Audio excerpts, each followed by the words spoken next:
अस्सलाम वालेकुम नाजरीन, मैं हूं मेहदीन अमजद और आप देख रहे हैं A1 न्यूज़ HD+। खबर शामिल करते हैं हड़प्पा से, जहां भूख तंग दस्ती से परेशान 5 बच्चों की मां ने खुदकुशी कर ली। मज़ीद तफसीलात मुनीर अहमद साजिद की इस रिपोर्ट में। मर जाए इंसान तो बढ़ जाती है कीमत, जिंदा हो इंसान तो जीने की सज़ा देती है दुनिया। जी हाँ, पढ़ने और सुनने में महज ये चंद अल्फाज, मगर इनकी गहराई सिर्फ 5 बच्चों का बाप मदीना टाउन हड़प्पा का रिहायशी शहबाज या फिर इसके वो मासूम बच्चे ही जानते हैं, जिनसे हुकूमती इदारों, अहले इलाका की मुखय्यर शख्सियात और NGOs की बेहिसी ने इनसे इनकी माँ छीन ली, जिन्हें लॉकडाउन में हुकूमत के एहसास कफालत प्रोग्राम में माली इमदाद का ना मिलना, हुकूमत की नाकस हिकमत अमली होने के साथ साथ मकामी सियासी और मुखय्यर हजरात, इलाका में काम करने वाली NGO ने भी ऐसे सफ़ेद पोश और पिसे हुए लोगों को नज़रअंदाज करके अपने चहेते लोगों के जरिए अपने वोटर सपोर्टर्स को ही नवाजा।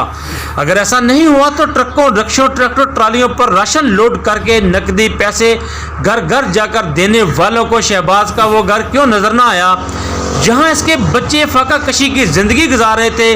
अगर हुकूमती नुमाइंदों, ज़िला इंतज़ामियों, अहला इलाका से तल्लक रखने वाले मुखय्यर हजरात और NGOs को शहबाज का घर या भूख और अफरास की ज़िंदगी गुजारते हुए इसके बीवी बच्चे नज़र आते तो आज माँ की ममता से ये घर खाली ना होता। मगर हर तरफ से मायूस शहबाज की बीवी 5 बच्चों की माँ भूख से तड़पते बच्चों की हालत ज़ार को बर्दाश्त ना कर सकी और जहर खाकर मौत की नीस हो गई। शहबाज ने बताया कि वो अरसे दराज से पब्लिक ट्रांसपोर्ट वैगन की ड्राइवरी कर रहा है। कोरोना के बायस लगने वाले लॉकडाउन में ट्रांसपोर्ट बंद हो गई और वो बेरोजगार हो गया। नौबत फाका कशी तक पहुंच गई।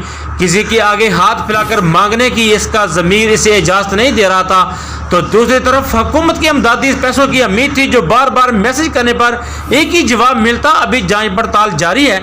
इस जांच पड़ताल और लोगों के नज़रअंदाज किए जाने की वजह से मेरे घर में नौबत फाका कशी तक पहुंच गई, जैसे दिल बर्दाश्त होकर मेरी बीवी ने खुदकशी कर ली।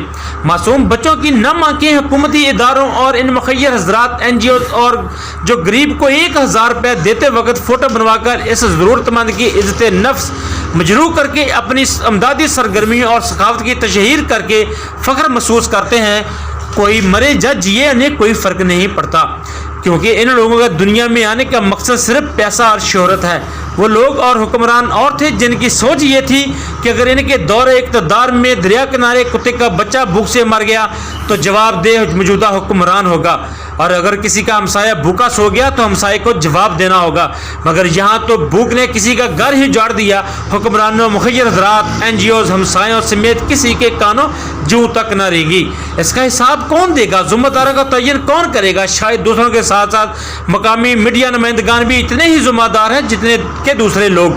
अगर इनकी हालत ज़ार को बर वक्त हाईलाइट कर दिया जाता, अपनी खबरों की जीनत बना दिया जाता, तो शायद कोई हुकूमती या सियासी जमातों, मुखय्यर हजरात या फिर किसी NGOs का कोई नुमाइंदा फ़ोटो सेशन बनवाने के चक्कर में ही इनकी इमदाद कर जाता, तो शायद आज मासूम बच्चों की